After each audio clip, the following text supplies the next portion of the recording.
want to know who you are. You won't tell me your name. You won't tell me if you're bonded. You're a public official. Are you bonded? Mr. Durham, I'm not going through it. Mr. Durham, I'm not going through that.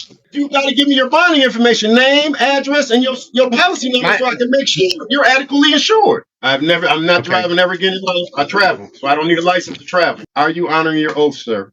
I don't know what the purpose. I'm not here to answer your questions. I can tell you that, Mr. Durham, as far as regarding questions that don't have anything to do with the arraignment. State your full name, Mr. Durham.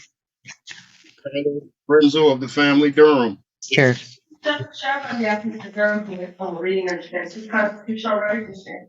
For waive formal reading under a plea of not guilty.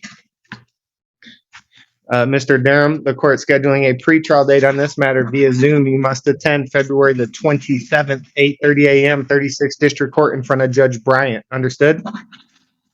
I hear you. And this is a very serious non-assaultive allegation, Mr. Durham, and the court has concerns that you missed a court date on this matter, as well as two other matters that we're about to handle. And your capious history, Mr. Durham, tells the court you do not listen to the court as ordered to appear, and that's concerning where if the court were to release you on another personal bond, sir, you treat it as you have in the past and disregard court's orders and simply not appear. And that's unacceptable, Mr. Durham. You must appear as ordered. So the court, based on your capious history, taking into consideration information presented by counsel, including that limit to employment status as relates to the ability to post bond, the nature of the charge, as well as the information alleged in the investigator's report, is setting, based on your capious history, is going to continue the bond set by Judge Bryant of 110%. Is that an affordable bond? It's not. Okay, so on that matter, the court is setting an unaffordable bond redetermination hearing. During this bond, you are not to purchase or possess a firearm or any dangerous weapon, and you are not to drive any motor vehicle unless you have a valid driver's license. Is that understood? Drive, Your Honor. I travel. I'm not driving ever again in life. I travel, so I don't need a license to travel. Well, yes, you do, Mr. Durham. There's no traveling behind a motor vehicle. I'm not arguing with you, Mr. Durham. Excuse me? I've already read the Supreme Court case law. I have a right to travel, sir. Okay, well, I have a right to impose bond and conditions of bond, Mr. Durham, and I'm telling you, whether you call it traveling or driving, there's to be none of that behind a motor vehicle. You're not to travel if you're operating a motor vehicle or drive. No driving or operating of a motor vehicle, regardless of what you call it. Understood, Mr. Durham? No driving or traveling if you're the operator. Is that clear? And you're not to leave the state of Michigan. Is that understood? I heard you. And that's no driving, period. That's regardless of your license status. There's to be absolutely no driving. Or traveling. Okay, I said no traveling either. Driving is up. No traveling. Just put that as a no traveling. So that means I can't even go to court if I can't travel. I can't leave my house. It's via Zoom. It's via Zoom. It's via Zoom. No traveling. The court dates are via Zoom. No traveling unless court ordered. That's a violation of my rights. And I will appeal this in a higher court. Did you want to address his traveling, counsel? I'm sorry. Did you want to address his argument that he can't, that he can travel? He's going to comply with court orders. And that means no driving and no traveling. Is that correct, counsel? No traveling unless court ordered. Yes, I can't leave the state of Michigan, and he cannot drive or travel, which my understanding is him operating any motor vehicle. Is that understood? Thank you. Okay, Mr. Durham, this is a very serious allegations. Again, you have a capious history on this matter.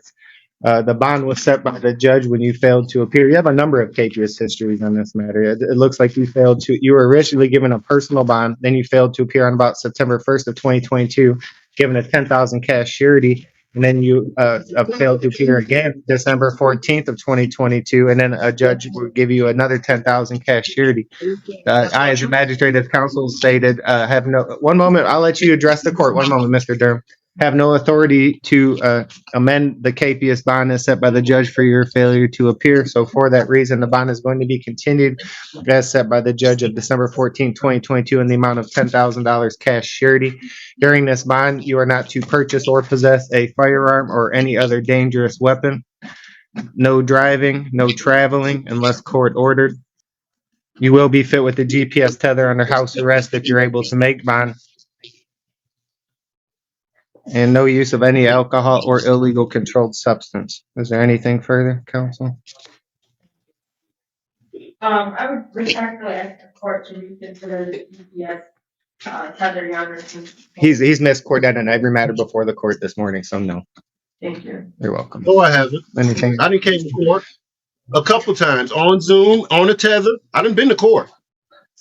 But not all of the times it does not appear, Mr. Durham. It looks like you missed court more than once on that matter that we just handled. Anything else on this matter, On counsel? the count of the county jail. I missed court on account of the county jail. They wouldn't take me to court. I missed court because of the county jail would not take me to court. That's not my fault. Today we're jumping into another bizarre sovereign citizen courtroom moment, and this one is absolute chaos from start to finish. The man in court keeps repeating the usual, "I'm traveling, not driving," argument, acting like traffic laws somehow don't apply to him. Apparently, in his world, a driver's license is optional if you use the right magic words. It's honestly unbelievable that people still try this defense when the law clearly requires anyone operating a vehicle to have a valid license. And Mr. Durham, the court has the same concerns, sir, that you've had a capias on this matter as well as the matters before the court previously, and that demonstrates to the court that you failed to appear as ordered, and that's concerning regarding your intention to appear and handle this matter. It looks like you're on a personal bond by the Honorable Magistrate Ramsey Heath, where you failed to appear on or about December 14th, 2022, and a bond was issued at 10,000 cash surety. I, as a magistrate, have no authority to change that bond as set by the judge. So the bond is going to be continued, taking into consideration any employment status presented by counsel as it relates to ability to post bond, as well as your capias history. During this bond, no use of alcohol, no illegal controlled substance. You're not to purchase or possess a firearm or any other dangerous weapon. If you're able to make bond, you will be under house arrest, fit with the GPS tether prior to release.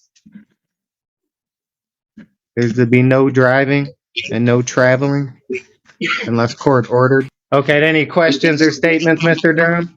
You are being recorded. Anything you say can and will be used against you. And on that matter as well, you're getting an unaffordable bond redetermination hearing on January the 19th, 2023.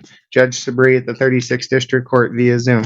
Do you have any questions or statements, Mr. Durham? Yes, I do. This question is to Go you, ahead. the magistrate. Are you honoring your oath to the court? Before you say anything. This is your turn. Everything you say right now kind of will be live. We're on YouTube. Please do not say anything right here. I don't like to actually, because I try to protect you, okay? That was your attorney speaking and giving you advice. Are you honoring your oath, sir? I don't know what type of question that is, Mr. Durham. Did you have your counsel has indicated you have a right to remain? Now you don't know what it means. You took an oath to uphold the Constitution, didn't you? Are you honoring I don't your know oath? what the purpose.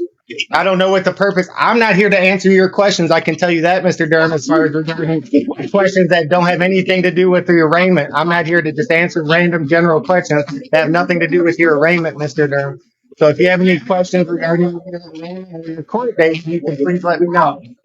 I want to know who you are. You won't tell me your name. You won't tell me if you're bonded. You're a public official. Are you bonded? Mr. Durham, I'm not going through it. Mr. Durham, I'm not going through that, the nature of my employment.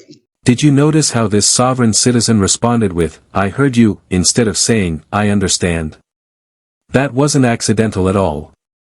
A lot of them genuinely believe that avoiding certain words somehow protects them legally or creates an opening for an appeal later on. In their minds, saying, "I understand," is treated like agreeing to some hidden contract with the court, which obviously isn't how the legal system works. It's such a strange mindset because basic courtroom communication and simple acknowledgement have nothing to do with surrendering your rights.